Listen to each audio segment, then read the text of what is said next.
The gunshot that killed her husband echoed in Nora Shelby's mind every single night, but she never told a living soul that she had pulled the trigger. She stood behind the counter of her modest general store in Yuba City, California, arranging tins of beans with trembling hands as the morning light filtered through the dusty windows. It was May 1876, 3 years since that terrible night in San Francisco, 3 years since she had fled with nothing but the clothes on her back and enough money to start over. The story she told anyone who asked was simple and sad. Her husband Marcus had been killed by robbers on the docks, and she had come to this quiet gold rush town to escape the painful memories. The truth was far more complicated, far more shameful, and she carried it like a stone in her chest every waking moment. The bell above the door chimed, and Nora looked up to see Clara Jenkins, the seamstress from 2 doors down, bustling in with her usual cheerful energy. "Good morning, Nora dear. I need 3 yards of that blue calico if you have it. Mrs. Patterson wants a new dress for the church social next month." "Of course." Nora managed a warm smile, the kind she had perfected over the past 3 years. She moved to the fabric section, measuring out the material with practiced efficiency. "How is your mother feeling? I heard she took ill last week." "Much better, thank you for asking. Your kindness is always appreciated." Clara leaned against the counter, her eyes twinkling with barely contained gossip. "Have you heard about the new ranch hand out at the Morrison place? Arrived yesterday from Montana, they say. Carson Steele is his name, tall as a pine tree and twice as handsome, according to Betty Morrison." Nora's hand stilled for just a moment before she continued wrapping the fabric. She had heard variations of this conversation before, well-meaning townspeople trying to stir her interest in eligible men, as if 3 years of widowhood was quite long enough. "I hope he proves to be a good worker. The Morrisons need the help with that big spread of theirs." "Oh, I am sure he is more than just a worker. Betty says he has his own plans to start a horse ranch eventually. A man with ambition, that one." Clara paid for her fabric and gave Nora a meaningful look. "You cannot stay behind this counter forever, dear. You are only 26 years old. Life is meant to be lived." After Clara left, Nora pressed her palms flat against the worn wooden counter and took a slow breath. She was 26, yes, but she felt ancient. The weight of what she had done, what she had survived, made her feel like she carried decades of darkness inside her. She could never tell anyone that Marcus had beaten her senseless every time he drank, which was nearly every night. That he had broken her arm twice, cracked 3 ribs, and once knocked out a tooth that she still hid when she smiled too wide. That the night she finally fought back, when he came at her with a knife after losing money gambling, she had grabbed his pistol from the dresser and fired without thinking. The sound of his body hitting the floor had been softer than she expected. The silence that followed had been deafening. She had waited until dark, then paid a dock worker everything she had saved to help her weight the body and sink it into the bay. Then she had run, taking Marcus's hidden cash and traveling north until she found this small town where gold had once brought fortune seekers, but now settled into agricultural contentment. Here, she could be just another widow trying to make an honest living. Here, nobody knew. The days passed in their usual rhythm. Nora opened the store at dawn, sold supplies to miners and ranchers and housewives, closed at dusk, and returned to her small rooms above the shop. She read by lamplight, tended her window garden, and tried not to think about the past. But the past had a way of creeping into the present during quiet moments, whispering reminders of what she truly was beneath the respectable facade. It was a Thursday afternoon when Carson Steele walked into her store for the first time. Clara had not exaggerated. He was tall, easily over 6 feet, with broad shoulders that filled his work shirt and sun-darkened skin that spoke of years spent outdoors. His hair was dark brown, slightly too long, curling at his collar, and his eyes were an unusual shade of green that seemed to take in everything at once.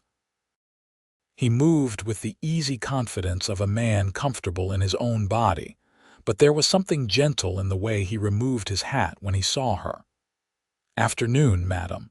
I am looking for work gloves, heavy leather if you have them, and maybe some saddle soap."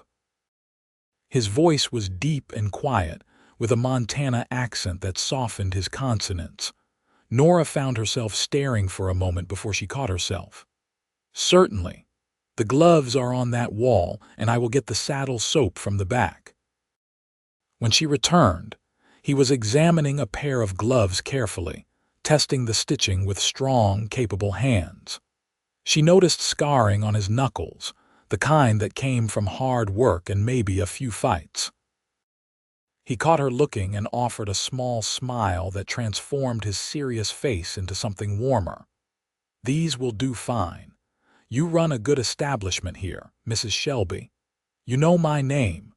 It was not a question, just an observation tinged with the wariness that never quite left her. "Small town, people talk." He paid for his items, counting out coins with care. "I am Carson Steele, working at the Morrison Ranch for now, but I am hoping to save enough to buy some land nearby. Good horse country around here, so I have heard." Nora wrapped his purchases, conscious of how close he was standing, of the faint smell of leather and hay and honest sweat that clung to him. It had been so long since she had been near a man without feeling afraid. The realization startled her. "I imagine you hear most everything, running the general store. Seems like the heart of any town." His eyes were kind when he looked at her, curious but not invasive. "Must be interesting, all the stories that pass through. People do like to talk." She handed him his package, careful not to let their fingers touch. "I hope the gloves serve you well, Mr. Steele." "Carson, please. Mr. Steele was my father." He settled his hat back on his head. "I will likely be back. The Morrisons said you stock the best supplies in the county." After he left, Nora stood very still, her heart beating faster than it should. She told herself it meant nothing. A customer was just a customer. But that night, for the first time in months, she did not dream about gunshots and blood. She dreamed instead of green eyes and gentle hands. Carson did come back, 3 days later, needing nails and wire for fence repair. Then again the following week for coffee and dried meat. Each time he lingered a bit longer, making conversation that felt easy and natural despite Nora's careful guardedness. He talked about Montana, about the ranch he had worked on since he was 15, about his parents who had died of fever when he was 22. He spoke of his sister who had married and moved to Oregon, of his love for horses and open spaces. He asked about her life too, gently, never pushing when she deflected. "I came from San Francisco," she would say. "My husband died 3 years ago. I wanted a fresh start somewhere quieter." He never pried for details, seemed to understand that grief was a private thing. But Nora could see the interest in his eyes, the way he looked at her as if she was something precious and puzzling all at once. It terrified her. Interest led to questions, questions led to lies, and lies eventually crumbled under scrutiny. She could not afford for anyone to look too closely at her past. Still, she found herself looking forward to his visits, found herself taking extra care with her appearance on days when she thought he might stop by. She owned 3 dresses, all practical and plain in shades of gray and brown, but she started pinning her dark hair more carefully, letting a few curls frame her face instead of pulling everything back severely. She told herself she was being foolish, that nothing could come of this attraction she felt, but her heart refused to listen to reason. One Saturday in late June, Carson came in just before closing. The store was empty except for them, golden evening lights slanting through the windows and illuminating dust motes in the air. He held his hat in his hands, turning it nervously in a way she had never seen from him before. "Mrs. Shelby, Nora, if I may, I was wondering if you might consider letting me walk you to church tomorrow, and perhaps have Sunday dinner afterward if you are not otherwise engaged." Her immediate instinct was to refuse, to maintain the careful distance she had preserved. But looking at his hopeful face, at the vulnerability in asking, she found herself unable to form the words. How long had it been since someone had looked at her with simple, honest affection? How long since she had felt anything other than fear and shame? "I would like that," she heard herself say. "Very much." His smile was like sunrise, bright and full of promise. "I will call for you at 9 then. And Nora, I am real glad you said yes." That night she almost talked herself out of it a dozen times. She pulled out the cigar box where she kept her few precious items. A photograph of her mother who had died when Nora was 12. A silver locket that had belonged to her grandmother. And beneath them, hidden carefully, the newspaper clipping she had found 2 years after fleeing San Francisco. "Businessman found in Bay, foul play suspected," the headline read. The article speculated about enemies Marcus might have made through his gambling, about robbery gone wrong. The investigation had apparently gone nowhere. Marcus had no close family to push for answers, and the police had more pressing crimes to solve than the death of one gambler. She should destroy the clipping. Keeping it was dangerous, irrational. But some part of her needed the reminder that she was not imagining it, that it had truly happened. That she was not the innocent widow everyone believed her to be. Carson arrived promptly at 9 the next morning, cleaned up and wearing his best shirt and vest. He offered his arm with old-fashioned courtesy, and they walked together through the warm California sunshine to the white clapboard church at the edge of town. Nora was acutely aware of the looks they received, the whispered conversations behind fans and hymnals. Clara Jenkins caught her eye and gave an enthusiastic wink. Mrs. Patterson, the busybody who ran the church social committee, looked positively delighted. The service passed in a blur. Nora found it hard to concentrate on the sermon about forgiveness and redemption, when she was so conscious of Carson sitting beside her, the warmth of his shoulder nearly touching hers, the rich sound of his voice when he sang the hymns. Afterward, they walked to the hotel restaurant, one of only 2 places in town that served meals to the public. Over roast chicken and potatoes, they talked about everything and nothing. Carson told her about a wild Mustang he was trying to gentle at the Morrison Ranch, about his dreams of breeding horses that combined endurance with intelligence. Nora found herself telling him about running the store, about the challenge of keeping inventory balanced and customers satisfied. She even mentioned that she loved to read, and he immediately brightened. "What do you read?" "I confess I am not much for fancy literature, but I do enjoy a good adventure tale." "Whatever I can get my hands on," Nora admitted. "I have a small collection upstairs, novels mostly and some poetry. It helps pass the quiet evenings." "Quiet evenings get lonely sometimes, I expect." His eyes were gentle, understanding. "I know something about that myself. Been on my own since I lost my folks. My sister writes, but it is not the same as having someone to talk to at the end of the day." They lingered over coffee, neither wanting the afternoon to end. When Carson finally walked her back to the store, he paused at the door leading to her upstairs rooms. "I would very much like to see you again, Nora, if that is something you would want." She should say no. Should protect herself and him from the complications that would inevitably arise. But when she looked at his honest, hopeful face, she found she could not bear to disappoint him. "Yes, I would want that." He took her hand carefully, as if she were made of something fragile and precious, and pressed a gentle kiss to her knuckles. "Then I am the luckiest man in Yuba City. Good evening, Nora." She watched him walk away, her hand still tingling from his touch, and felt the complicated tangle of hope and fear warring in her chest. She was falling for Carson Steele, and that was perhaps the most dangerous thing she could do. Summer unfurled in shades of gold and green. Carson courted Nora with the patience of a man gentling a skittish horse, never pushing, always respectful but consistently present. He came to the store several times a week, sometimes with legitimate needs for supplies, sometimes with the flimsiest excuses just to see her. They had dinner together every Sunday after church, and on Thursday evenings, when Nora closed the store early, they would walk along the river that ran through town, talking as the sun set and painted the sky in brilliant oranges and pinks. Nora felt herself softening despite her best intentions.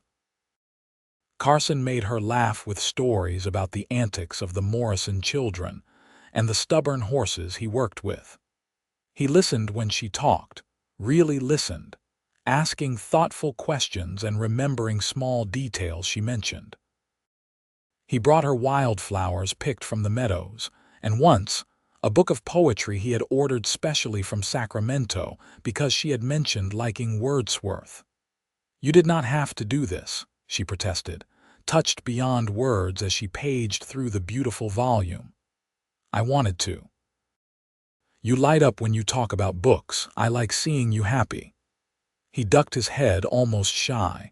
"You deserve happiness, Nora. I hope you know that." But did she? The question haunted her during the growing moments of joy. Every time Carson smiled at her, every time he took her hand or looked at her with such open affection, she felt the weight of her deception growing heavier.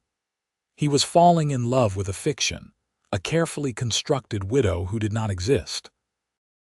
The real Nora had blood on her hands and lies on her tongue.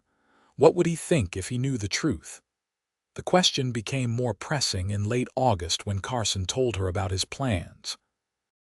They were sitting by the river on their usual Thursday evening, and he turned to her with barely contained excitement. "I did it, Nora. I bought the Hutchins property. 200 acres bordering the Morrison ranch, with good grazing land and a creek running through it. The house needs work, but the barn is solid." He took both her hands in his. "I can start my horse ranch, build something real and lasting. Carson, that is wonderful. I am so happy for you." And she was, genuinely delighted to see his dream becoming reality. "It is wonderful, but it is not complete." His green eyes held hers with an intensity that made her breath catch. "Nora, these past months have been the best of my life. You have become essential to me, like air and water. I know we have not known each other long by some measures, but I am 30 years old, and I have never felt about anyone the way I feel about you." Her heart was pounding so hard she was sure he must hear it. "Carson, let me finish, please. I am not a rich man, and I cannot offer you luxury. But I can offer you a good life, a partnership, and all the love I have in me. Nora Shelby, would you do me the great honor of becoming my wife?" The words hung in the air between them, beautiful and terrible all at once. This was what she wanted, what some hidden part of her had been hoping for despite all her fears. But how could she say yes when he did not know who she truly was? How could she build a life with him on a foundation of lies? "I need time," she whispered. "Please, Carson, this is not about you. You are wonderful and I care for you more than I can say. But there are things you do not know, things I need to think about." She saw the flicker of hurt in his eyes, quickly masked. "Of course. I am sorry if I rushed you. Take all the time you need, Nora. I am not going anywhere." But that was precisely the problem. He was here, real and solid and offering her everything she thought she could never have. And she was trapped between the life she wanted and the truth she could not bear to speak. For 3 days, Nora wrestled with her decision. She barely slept, running through scenarios in her mind. She could say yes and never tell him, live with the secret forever. But secrets had a way of surfacing, and if he found out after they were married, after he had bound his life to hers, would he ever forgive the deception? She could tell him the truth and risk losing him entirely. What man would want a wife who had killed her first husband, even in self-defense? Self-defense was what women claimed after the fact, not what courts believed. She could refuse his proposal and let him go, protecting both of them from future pain. But the thought of losing Carson felt like dying. On the 4th day, she woke with terrible clarity. She had to tell him. Not everything, perhaps, but enough truth that he could make an informed choice. He deserved that much honesty, even if it cost her everything. She sent word through Clara to ask Carson to come to the store after closing. When he arrived, she had lit lamps against the gathering dusk and locked the door behind him. He looked worried, uncertain, so different from his usual confidence. "Nora, whatever you have decided, please know I will respect it. Your happiness matters more to me than my own wishes. Sit, please." She gestured to the chairs she had set by the counter. Her hands were shaking, so she folded them in her lap. "I need to tell you some things before I can answer you, and after I tell you, you may wish to withdraw your proposal entirely.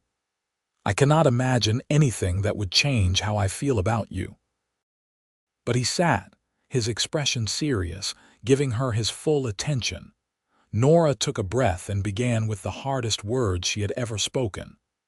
"My husband Marcus did not die the way I told people.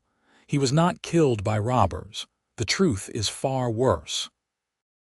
She watched Carson's face as she spoke, choosing her words carefully. She told him about Marcus's drinking, about the beatings that grew worse over their 5 years of marriage. She showed him the faint scar above her left eyebrow where a ring had cut deep. She explained how she had tried to leave twice and been dragged back, how Marcus had threatened to kill her if she tried again. She spoke about that final terrible night, though she changed the details. In her version, Marcus had attacked her with a knife during a drunken rage, and in the struggle, he had fallen and hit his head on the fireplace. She had panicked, terrified that no one would believe it was an accident, that she would be arrested and hanged for murder. "I paid someone to help me dispose of the body," she whispered, unable to meet his eyes. "And then I ran. I have been running ever since. So you see, Carson, I am not the respectable widow everyone believes me to be. I am a coward who fled instead of facing the consequences. I have lied to everyone in this town, including you, and I understand if you cannot accept that." The silence that followed was agonizing. Nora forced herself to look at Carson and found his expression unreadable. His jaw was tight, his hands clenched on his knees. When he finally spoke, his voice was rough with emotion. "That man beat you, terrorized you, threatened your life." "Yes," it came out as barely a whisper. "And you think that makes you a coward? Nora, look at me." He waited until she met his eyes. "You survived. That is not cowardice. That is strength. As for running, what else could you have done? You are right that the law rarely protects women in such situations. They would likely have blamed you, claimed you provoked him, or could have left sooner, as if it were that simple. You are not disgusted by what I did." She could hardly believe what she was hearing. Carson moved from his chair to kneel before her, taking her trembling hands in his steady ones. "I am disgusted by what was done to you. I am angry that you had to endure such treatment, that you felt you had no choice but to run.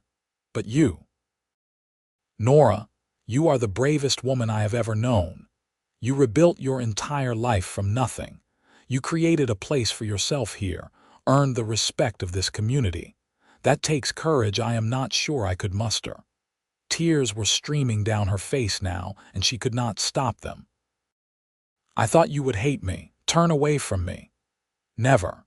He reached up to gently wipe her tears with his thumbs. "If anything, I love you more for trusting me with this. I know what it must have cost you to tell me." The relief was overwhelming, leaving her weak and shaking. Carson pulled her into his arms, holding her carefully as she wept against his shoulder. Years of fear and shame finally finding release. He murmured reassurances, his hand stroking her hair, his presence a solid anchor in the storm of her emotions. When she finally calmed, she pulled back enough to look at him. "So you do not wish to withdraw your proposal?" "Withdraw it? Nora, I want to marry you more than ever. I want to spend my life making sure you never feel afraid again. I want to give you the happiness and safety you deserve." He cupped her face in his hands. "If you will have me, I will count myself blessed every day we are together." "Yes." The word came easily now, without hesitation. "Yes, Carson, I will marry you." He kissed her then, gentle and reverent, and Nora felt something shift inside her. For the first time since that terrible night in San Francisco, she felt the possibility of forgiveness, if not from the world, then from herself. Carson knew the worst of her and loved her anyway. That was more grace than she had ever imagined receiving. They were married 3 weeks later in the same white church where Carson had first asked to court her. Nora wore a simple cream-colored dress that Clara had helped her sew, and carried a bouquet of late summer wildflowers. The whole town turned out for the ceremony, delighted by the romance of it all. If anyone thought the courtship had been rather quick, they kept it to themselves. Widow Shelby deserved happiness, they agreed, and that Carson Steele was clearly besotted with his bride. Nora spoke her vows with a full heart, meaning every word. When Carson slipped the gold band onto her finger, she felt as if she was being born anew. Nora Steele, ranch wife, beloved and believing in love again. The ranch house was indeed rough, but Nora found she did not mind. Together, they cleaned and painted and made repairs. Carson built her a bookshelf for the parlor and installed a proper stove in the kitchen. Nora sewed curtains and planted a vegetable garden. In the evenings, after long days of work, they would sit on the porch and watch the sun set over the rolling hills, Carson's arm around her shoulders, her head resting against his chest. "Happy?" he would ask, and she would answer truthfully, "More than I ever thought possible." Their life together fell into comfortable rhythms. Carson worked with the horses, starting with 3 mares and a stallion he purchased from a breeder in Sacramento. Nora kept the books for the ranch and continued running the store in town 3 days a week, hiring a girl named Lucy to help mind it. The physical distance from the store felt symbolic somehow, a final step away from the woman who had hidden behind that counter, afraid of being truly seen. But the past has a long reach, and secrets have their own gravity. It was a cold morning in late October, nearly 2 months after their wedding, when a stranger rode into Yuba City. Nora was at the store that day, helping Lucy stock shelves, when the man walked in. He was of medium height, with graying hair and cold eyes that swept the store with practiced assessment. He wore city clothes, a suit that marked him as out of place in this rural town. "Mrs. Shelby." His voice was clipped, formal. Every instinct screamed danger, but Nora kept her expression neutral. "It is Steele now. I remarried. How can I help you? My name is Edwin Ross. I am a private investigator from San Francisco." He pulled out a card and laid it on the counter. "I am looking into the disappearance of Marcus Shelby, last seen in August 1873. I understand you were his wife." The world seemed to tilt sideways. Nora gripped the counter to steady herself, her mind racing. "Marcus is dead. I thought everyone knew that." His body was found in the bay in October 1873, yes, but there were questions about the circumstances. The investigation at the time was cursory at best. Recently, a business associate of his hired me to look into the matter more thoroughly. There were debts owed, insurance money in dispute. I have been tracking down everyone who knew him. I see. Nora forced herself to meet his eyes. I am not sure what I can tell you that would be helpful. It has been over 3 years. Where were you the week he disappeared? At home, presumably. I do not remember specific days from so long ago. That much was true. The days before that final night had blurred together in a haze of fear and pain. Ross pulled out a notebook, flipping through pages. According to neighbors, you left your residence quite suddenly, within days of your husband's disappearance. Took very few possessions. Some might say you fled. Some might say I left an unbearable situation. The words came out sharper than she intended. Mr. Ross, I will be plain with you. My first husband was a drunk and a gambler who made my life miserable. When I heard he had died, I felt nothing but relief. I took what I could carry and started over somewhere I might find peace. There is no mystery there. Interesting that you refer to hearing he had died, when officially he was only missing at the time you left. The trap closed with perfect precision. Nora felt her face go pale, but she recovered as quickly as she could. I assumed he was dead. He had been gone for days, which was unusual. The police came asking questions. What else was I to think? Ross studied her with those cold, calculating eyes. Perhaps. I will be in town for a few days, asking questions, reviewing records. If you think of anything that might be relevant, I am staying at the hotel. Good day, Mrs. Steele. After he left, Nora sank onto the stool behind the counter, her legs unable to support her. Lucy looked at her with concern. Are you all right, Mrs. Steele? You have gone white as a sheet. I am fine. Just feeling a bit poorly. Would you mind watching the store alone for a bit? I need some air. She walked out into the crisp autumn day, her mind whirling. An investigator. After all this time, someone was digging into Marcus's death, and she had already made a mistake, admitting she knew he was dead before she should have. How long before Ross uncovered more? How long before he found the dock worker who had helped her? She had paid the man well, but 3 years was a long time, and money talked. She had to tell Carson. The thought of his reaction terrified her almost as much as the investigator did. He knew she had fled the scene of Marcus's death, but he thought it was an accident. He did not know she had deliberately shot the man, had stood over his body and felt relief instead of horror. That was the truth she had been unable to speak even to Carson, and now it might all come out anyway. That evening she waited until they had finished dinner and were sitting by the fire. Carson was reviewing notes on the horses, contentedly absorbed in his work. He looked up when she spoke his name, immediately catching the tension in her voice. What is wrong?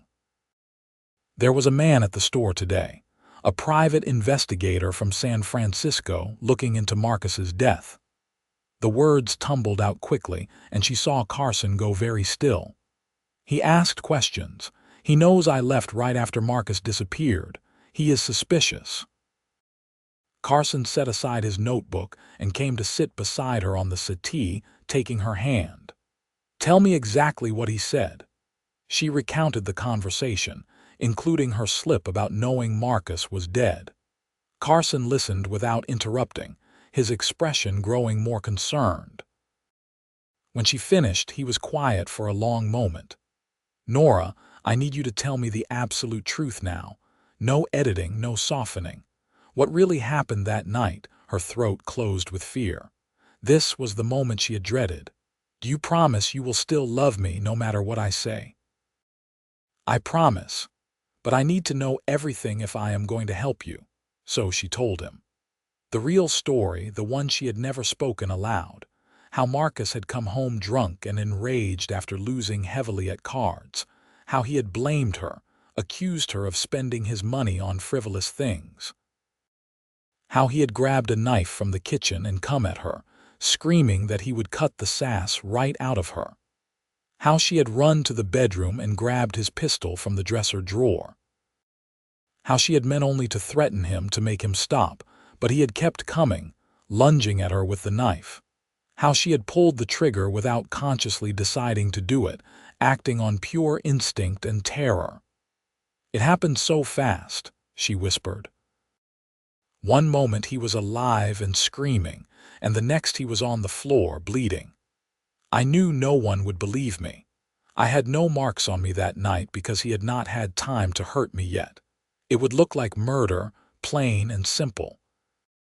So I waited until dark, and I found someone to help me hide the body.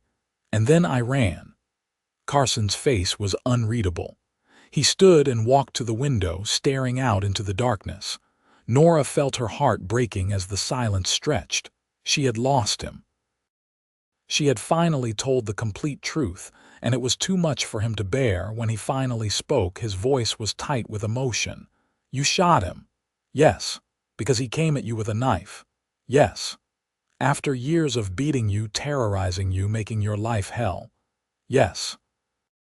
She was crying now, unable to stop the tears. Carson turned to face her, and she saw that his eyes were wet too. "Nora, that is self-defense. You had every right to protect yourself. What you did was not murder, it was survival. The law would not see it that way. A wife is supposed to submit to her husband even if he is killing her. The law is wrong." He crossed to her in 3 swift strides and pulled her into his arms. "You did what you had to do. I am sorry you had to do it. I am sorry you have carried this alone for so long. But I am not sorry Marcus Shelby is dead. The world is better without men like him in it." "You truly mean that?" She pulled back to search his face, needing to see the truth in his eyes. "Every word." "Nora, listen to me. We are going to get through this. This investigator has nothing but suspicion. He cannot prove anything. The body was found in the bay over 3 years ago. Any evidence is long gone. As long as you stay calm and do not give him anything else to work with, he will eventually give up and go home. But what if he finds the dock worker who helped me? What if someone saw something? Then we will deal with it, together. But worrying about what might happen will only drive you mad. For now, we say nothing, we act natural, and we trust that the past will stay buried." He held her close, and Nora let herself believe him. What choice did she have? Running again would only make her look guilty. All she could do was wait and hope that Ross found nothing to confirm his suspicions. The next few days were tense. Ross was indeed staying in town, asking questions of anyone who had known Nora since her arrival. He visited the store again, this time asking Lucy about Nora's habits and temperament. He spoke with Clara about what Nora had said regarding her past. He even rode out to the ranch to question Carson. "Your wife seems to have had quite a traumatic past," Ross said, sitting in the parlor and accepting coffee with false courtesy. "Terrible business, losing a husband that way." Carson's voice was even and calm. "She has been through a great deal. I am grateful she found her way here, and that she was willing to give love another chance. You know the circumstances of the first husband's death. I know Marcus Shelby was a violent drunk who made her life hell.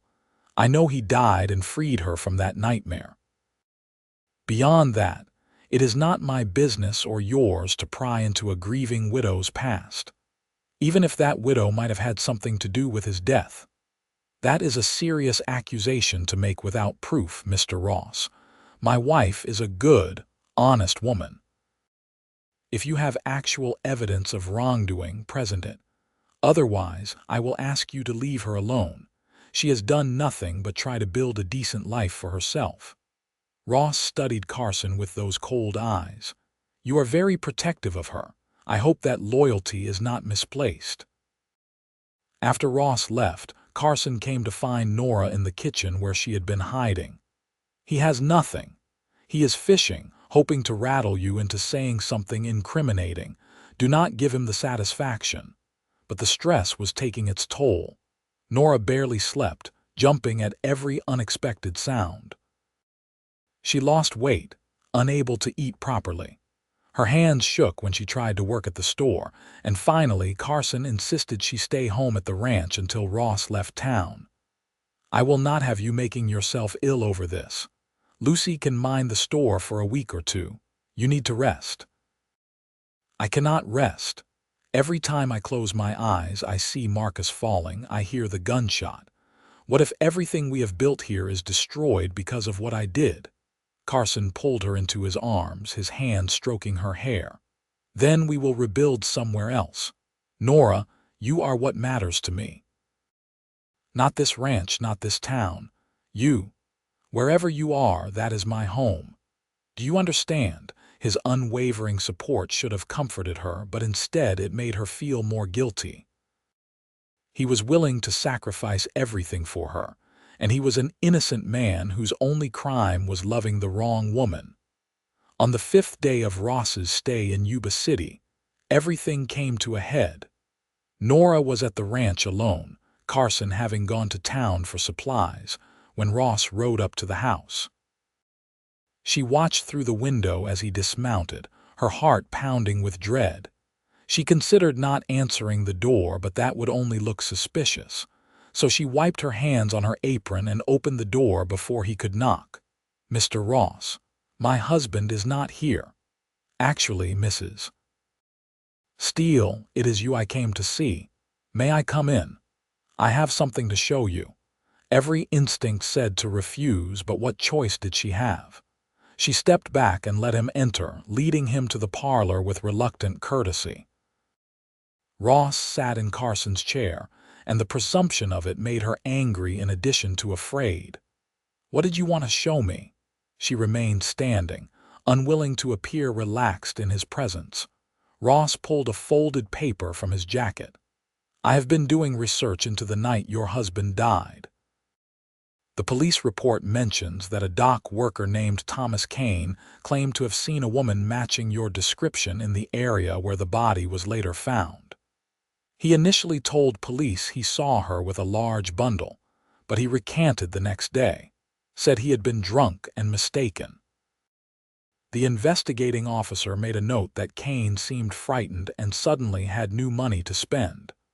Nora's blood ran cold. She said nothing, knowing that silence was safer than speech. I found Kane still working the San Francisco docks. Took some persuasion, but he eventually confirmed that you paid him to help dispose of your husband's body. Said you told him it was an accident, that you were afraid.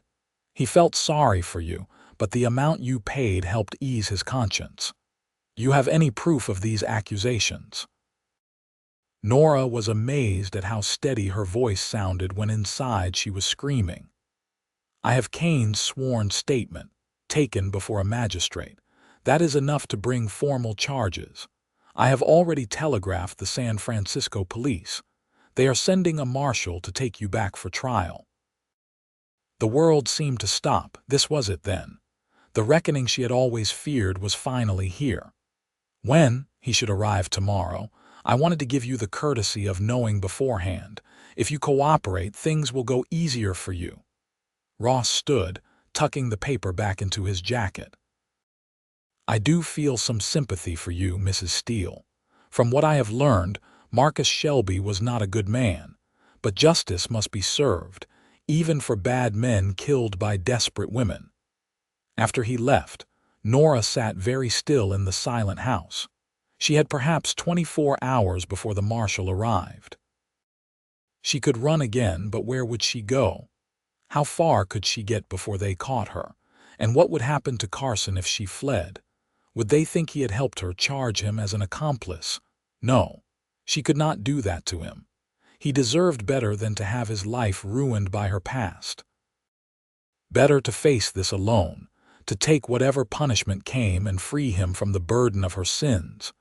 She was upstairs packing a small bag when she heard Carson's horse. He came into the house calling her name, and she went down to meet him, trying to memorize every detail of his face. This might be the last time she saw him as a free woman. "What is wrong? You look like you have seen a ghost." He reached for her, but she stepped back, needing distance to stay strong. Ross was here. He found the dock worker. The man gave a statement. "There is a marshal coming tomorrow to take me back to San Francisco for trial." She watched the color drain from Carson's face. "No, that cannot be. We will fight this. We will get a lawyer." "With what money? And what defense do I have? I did exactly what they are going to accuse me of. I killed Marcus and hid the body. Those are facts, Carson. No lawyer can change them. But it was self-defense. Any reasonable person would understand that. I am a woman who killed her husband. Juries are not reasonable about such things. You know that as well as I do." She moved to the window, unable to look at him. "I need you to let me go.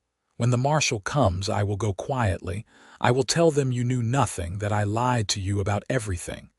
You will stay here, build your ranch, find someone else to love, someone without blood on her hands." "Like hell I will." Carson's voice was fierce. "Nora, look at me." When she turned, he was standing close, his green eyes blazing with determination. "I am not letting you face this alone. We are married. That means something to me, even if it does not to you. Of course it means something to me. That is why I am trying to protect you. I do not want your protection. I want you here with me, and I will be damned if I let them drag you off to hang for defending your own life. You cannot stop them. Maybe not. But I can stand beside you. I can testify about Marcus's character. I can make sure everyone knows what kind of man he was and what you suffered. I can fight for you, Nora, and I will, with everything I have." The love in his eyes broke something open inside her. She had been alone for so long, carrying her burdens by herself, and here was this man offering to share the weight. It was more than she felt she deserved, but oh, how she wanted it. "You would really do that? Risk your reputation, your future for me, in a heartbeat?" He closed the distance between them and cupped her face in his hands. "You are my wife, my partner, my love. Wherever this road leads, we walk it together." She kissed him then, pouring all her fear and gratitude and love into it. When they finally pulled apart, she felt steadier. Still terrified, but no longer alone, they spent that evening planning. Carson rode into town to send telegrams to lawyers in Sacramento, asking if anyone would take the case. He spoke with the pastor about providing character testimony. He even convinced Clara and several other townspeople to write letters describing Nora as a kind, honest woman who had never caused trouble. It was not much, but it was something. The marshal arrived the next afternoon, a weathered man named Frank Cooper who looked uncomfortable with his task. He presented the warrant to Nora at the ranch, with Carson standing beside her, his hand on her shoulder. "Mrs. Steele, I am sorry, but I have to take you into custody for questioning regarding the death of Marcus Shelby. You have the right to remain silent and to seek legal counsel." "I understand, Marshal Cooper." Nora's voice was calm. She had spent the morning preparing herself for this moment. "May I have a few moments to gather some things?" "Of course. Your husband can accompany you while you pack, but please do not take long." Upstairs, Carson held her tight. "I will follow as soon as I arrange care for the horses. I will be in San Francisco within 2 days at most. You will not be alone long, I promise." "I love you," she whispered. "Whatever happens, please remember that. You have given me more happiness than I ever thought possible." "This is not goodbye. I refuse to believe that." He kissed her forehead, her cheeks, her lips. "We are going to get through this. We have to." The ride back to San Francisco took 3 days. Marshal Cooper was kind enough, allowing Nora privacy at night and speaking to her with respect. But the reality of her situation grew heavier with each passing mile. She was going back to face charges for murder. Even if she claimed self-defense, the fact that she had hidden the body and fled made her look guilty. And she was guilty, at least in the eyes of the law. San Francisco had changed in 3 years. New buildings rising where she remembered empty lots. But the police station was exactly as she remembered, the same imposing stone building where she had lived in terror that someone would connect her to Marcus's disappearance. Now she walked through its doors in chains, following Cooper to a holding cell in the basement. The cell was small and cold, with a narrow cot and a bucket in the corner. Cooper removed her shackles before closing the barred door. "I will make sure you get meals. Your arraignment should be in a couple of days. Is there anyone you want me to notify? My husband will be here soon. His name is Carson Steele. Please, if he comes asking for me, let him see me." "I will see what I can do, madam." Cooper tipped his hat and left, his footsteps echoing on the stone floor. Nora sat on the cot and let herself cry. She had tried to be strong for Carson, to face this with dignity, but now that she was alone, the full weight of her fear crashed down. She might hang. The thought kept circling her mind, unavoidable. Women had been hanged for less than what she had done. And even if she somehow avoided that fate, she would spend years in prison, losing Carson and the life they had barely begun to build. The next day, a lawyer came to see her. His name was Robert Turner, and he explained that Carson had wired him from Sacramento. "I have handled several cases involving women accused of violence against abusive husbands. I believe I can help you, Mrs. Steele, but I need you to be completely honest with me about everything that happened." So once again, Nora told her story. This time she included every horrible detail of her marriage, every beating, every threat. Turner listened without judgment, taking notes. When she finished, he sat back and studied her thoughtfully. "The fact that you hid the body and fled is going to be the biggest challenge. It makes you look guilty of murder rather than acting in self-defense. The prosecution will argue that if you were truly innocent, you would have gone to the authorities immediately. I know, but I was terrified. I had seen how the police treated women who tried to report their husbands. They told us to be better wives, to not provoke our men. I knew they would not believe me. You may be right about that. But we need to convince a jury that your fear was reasonable, that any woman in your position would have done the same. And we need to establish Marcus's character, show that he was a violent man who posed a genuine threat to your life. Can you do that? I can try. I will need witnesses who knew Marcus, who saw his behavior. I will also need people who can testify to your character, show that you are not someone who would commit murder in cold blood.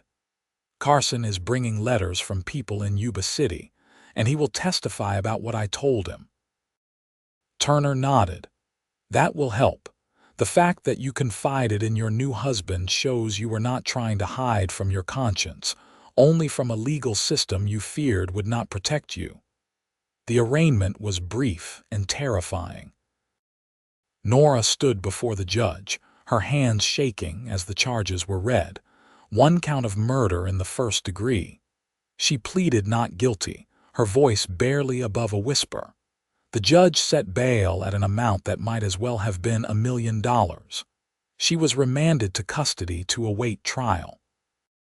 Back in her cell, Nora felt despair settling over her like a heavy blanket. But that evening, a guard came to tell her she had a visitor. She looked up to see Carson being led down the corridor, and the sight of him made her knees weak with relief. He was allowed 10 minutes. They stood on opposite sides of the bars, hands clasped through the cold metal, and Nora tried not to cry. "I am here. I told you I would come." Carson's face was drawn with exhaustion, but his eyes were fierce with determination. "I met with Turner. He thinks we have a chance. A real chance, Nora. He was being kind. The evidence against me is overwhelming. The evidence shows you defended yourself against a man who was trying to kill you. That is not murder, it is survival. We just have to make the jury see that." He squeezed her hands tighter. "I have been gathering information about Marcus, talking to people who knew him in San Francisco. He had a reputation, Nora. Gambling, drinking, violence. Several people remember him from the bars, remember him boasting about keeping his wife in line. One bartender recalls Marcus showing off bruised knuckles and laughing about teaching you a lesson. Will they testify? Turner is working on it. Some are reluctant to get involved, but others seem willing to speak the truth. We are building a picture of who Marcus really was. When the jury sees that, they will understand why you did what you did." The guard called out that time was up. Carson leaned as close to the bars as he could. "I love you. Keep faith. We are going to get through this." After he left, Nora felt marginally better. At least she was not completely alone in this fight. Carson was here, Turner was working hard, and there were people willing to testify to the truth about Marcus. It was not much, but it was more than she had dared to hope for. The trial began 3 weeks later, in early December 1876. The courtroom was packed with curious onlookers, eager for the spectacle of a woman accused of murdering her husband. Nora sat beside Turner at the defense table, wearing her best dress and trying to project innocence she was not sure she possessed. The prosecutor was a stern man named Harrison, who painted her as a cold-blooded killer. In his opening statement, he described how she had shot Marcus, hidden his body with the help of a paid accomplice, and fled the city to avoid justice. He called Thomas Kane, the dock worker, who admitted under oath that Nora had paid him to weight Marcus's body and sink it in the bay. Kane looked uncomfortable, kept glancing at Nora with something like apology, but his testimony was damning. When Turner cross-examined him, he focused on what Nora had told Kane that night. "Did Mrs. Shelby seem calm when you met her?" "No, sir. She was shaking, crying, looked terrified." "Did she tell you what had happened?" "Said her husband had attacked her, that she had shot him in self-defense." "Said she was afraid the police would not believe her." "Did you believe her?" Kane hesitated, then nodded. "Yes, sir. She had bruises on her arms like someone had grabbed her hard, and I had heard talk about Marcus Shelby, knew he had a mean reputation when he drank." It was not much, but it planted seeds of doubt. Turner then called witnesses to testify about Marcus's character. The bartender who remembered Marcus's boasting, a neighbor who had heard shouting and sounds of violence from the Shelby residence, a doctor who had treated Nora once for a broken arm, who remembered her claiming she had fallen downstairs even though her injuries suggested otherwise. Each testimony built on the last, creating a picture of a marriage marked by violence and fear. The spectators began to murmur, and Nora saw some of the women in the gallery looking at her with sympathy rather than condemnation. Then Carson took the stand. He spoke clearly and passionately about meeting Nora, about the fear he had seen in her eyes whenever the subject of her first marriage arose. He described how she had confided in him before accepting his proposal, trusting him with her darkest secret. He talked about the scars he had seen on her body, physical evidence of years of abuse. "You believe your wife murdered Marcus Shelby?" Turner asked. "No. I believe she defended herself against a man who would have killed her. I believe she did what any of us would do when faced with mortal danger. She survived." When it was Harrison's turn to cross-examine, he tried to shake Carson's testimony. "Mr. Steele, is it not true that you only have your wife's word about the abuse she claims to have suffered?" "I have her word, her scars, and the testimony of multiple witnesses who knew Marcus Shelby and saw what kind of man he was." "But you were not there that night. You did not see what actually happened." "No. But I know my wife.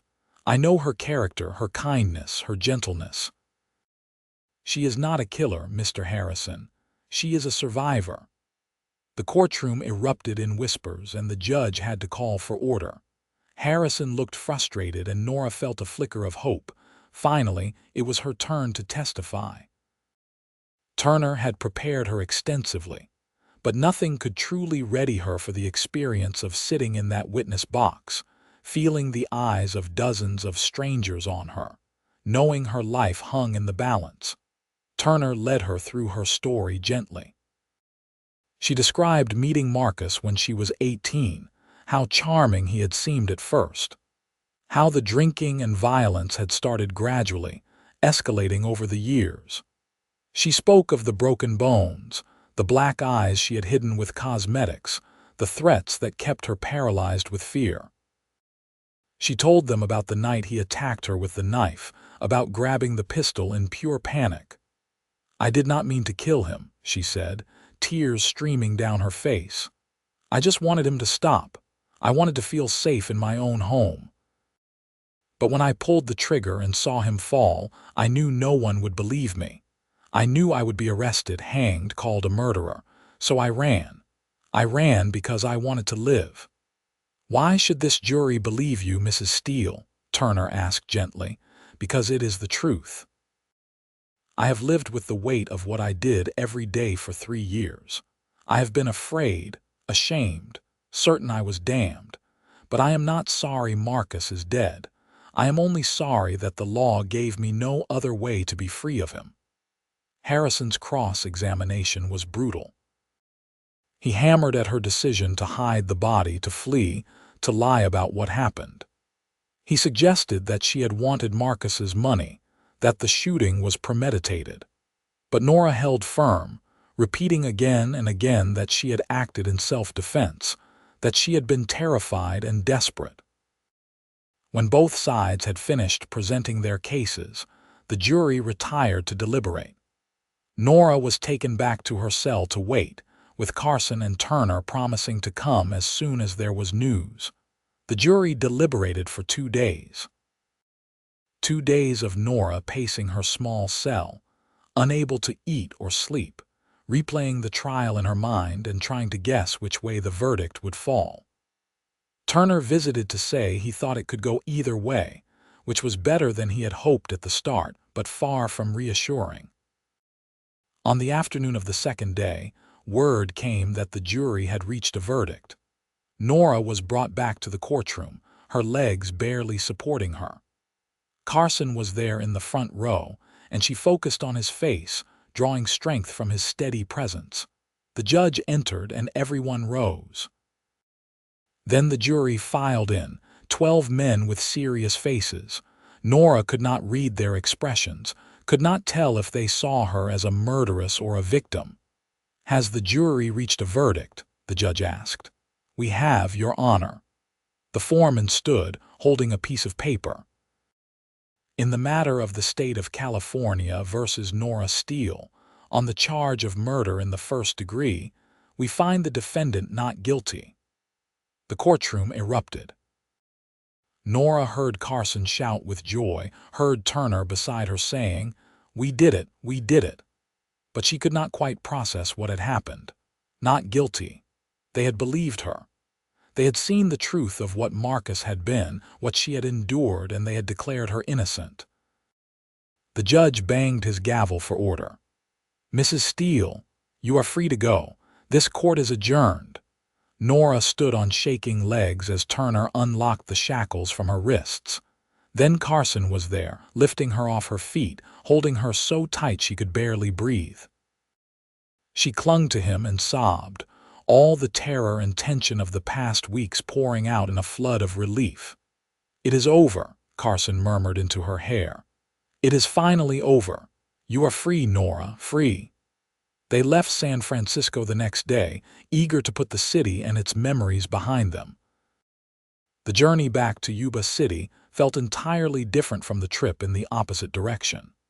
Nora sat beside Carson in the wagon he had purchased, watching the California landscape roll past, and felt as if she could breathe fully for the first time in years. "What are you thinking?" Carson asked, glancing at her with a soft smile. "That I am the luckiest woman alive. I have a second chance, Carson, a real one with no lies between us. I thought I would never have that. You deserve it. You deserve happiness and peace and a life without fear." He took her hand, lacing their fingers together. "And I intend to spend the rest of my days making sure you have all of those things." When they arrived back at the ranch, it felt like coming home in a way that nowhere else ever had. Their neighbors came to visit, bringing food and well wishes, expressing their support without judgment. The story of the trial had been reported in newspapers throughout California, and public opinion had largely sided with Nora. She was seen as a wronged woman who had been forced to desperate measures, not a criminal. Clara hugged her fiercely when she came to visit. "I knew there was pain in your past, but I never imagined such horror. You are so brave, Nora, so strong." "I do not feel strong. I feel like I barely survived." "That is exactly what strength is, dear. Surviving when everything in you wants to give up. You did that, and now you get to truly live." Life settled into new rhythms over the following months. Carson's horse ranch began to thrive, with several buyers interested in his well-trained stock. Nora sold the general store in town, deciding she wanted to focus on the ranch and leave her old life behind entirely. She helped Carson with the horses, discovering she had a knack for the gentler work of grooming and feeding. In the evenings, they would sit together on the porch, talking about their plans and dreams, building a future they had almost lost. In the spring of 1877, Nora realized she was pregnant. The discovery filled her with a complicated tangle of emotions. Joy, certainly, but also fear. What kind of mother could she be with her past? Would her child someday learn what she had done? Carson found her crying in the kitchen and pulled her into his arms. "What is wrong?" "I thought you wanted children." "I do. But what if our child asks about my first husband?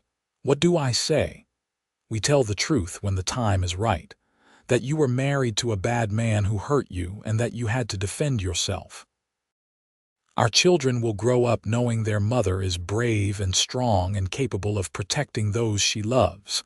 They will be proud of you, Nora, just as I am."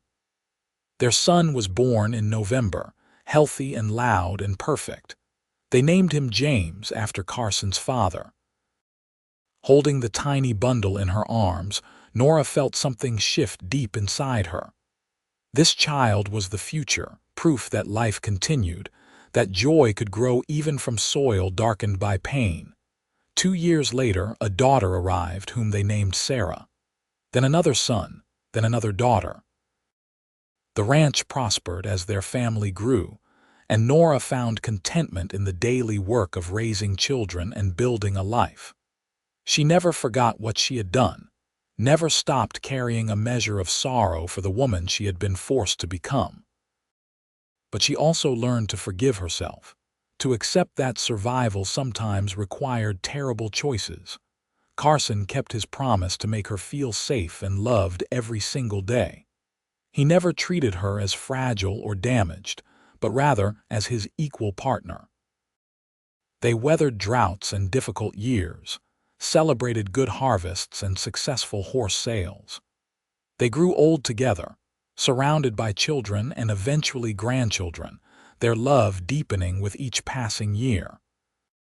On their 25th wedding anniversary, they sat on that same porch where they had courted, watching the sunset paint the sky in gold and crimson.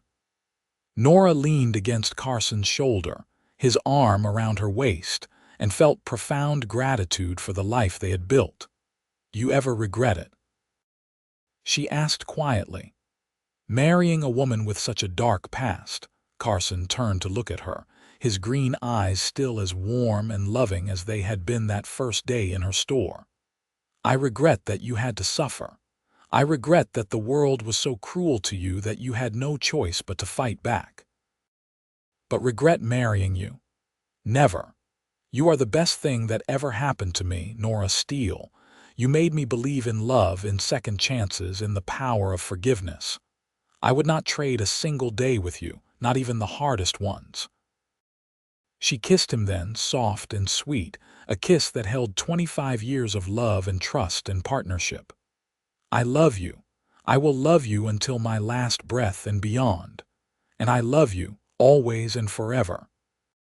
As the sun dipped below the horizon, painting the ranch in shades of purple and blue, Nora closed her eyes and felt peace settle over her like a benediction. She had been through hell and emerged on the other side. She had faced her past, accepted judgment, and been granted mercy. She had found a man who loved her not in spite of her scars, but because of them, seeing in them evidence of her strength rather than shame. Her story was not one of perfect virtue or unblemished innocence. It was messy and painful and complicated, full of mistakes and desperate choices. But it was also a story of survival, of transformation, of love that healed wounds and built bridges across chasms of fear. In the end, that was all any of them could hope for, to be known fully and loved anyway, to find grace in the midst of imperfection. Nora had hidden her past from Carson, terrified he would reject her if he knew the truth. Instead, he had learned everything and loved her more deeply because of it. He had stood beside her through trial and judgment, had fought for her when she could not fight for herself, had shown her that love could be a sanctuary rather than a cage. Years continued to pass in their quiet corner of California. The children grew into adults, finding their own paths. James took over the horse ranch, showing his father's skill with animals. Sarah married a farmer from the next county and started her own family. The younger children pursued their own dreams, always returning home for holidays and celebrations.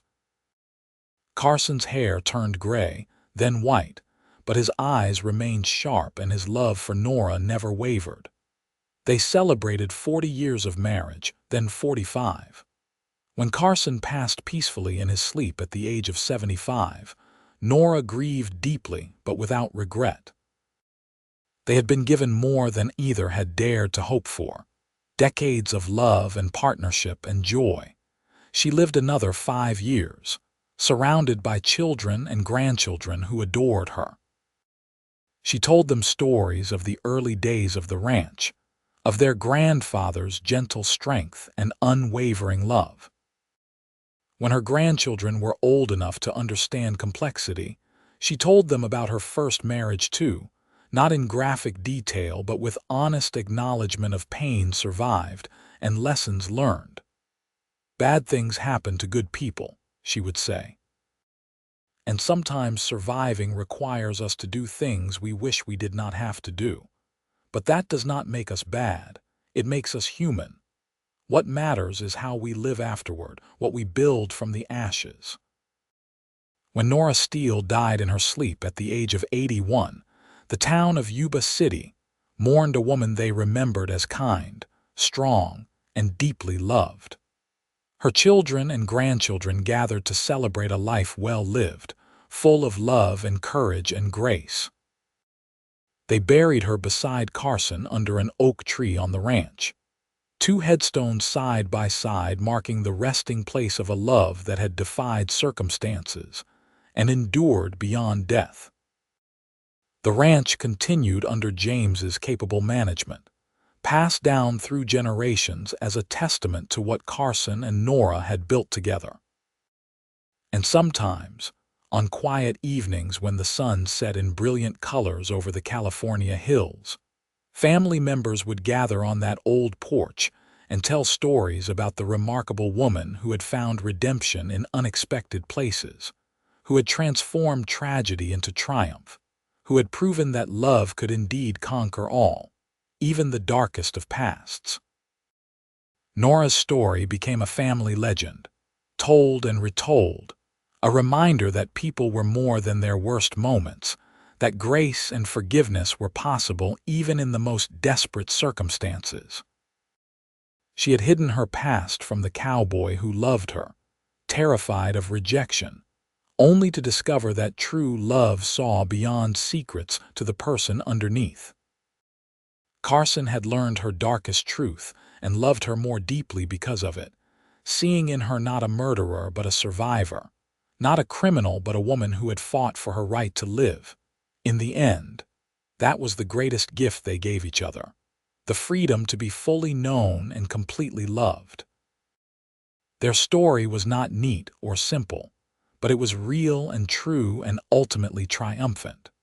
From violence and fear had grown a love so strong it transformed them both, giving them the courage to face the past and build a future worth fighting for. The ranch still stands to this day, a monument to their enduring love, and locals still tell stories about Carson and Nora Steele, the cowboy and the widow who found each other in a small California town, and proved that even the darkest secrets could be overcome by the light of unconditional love.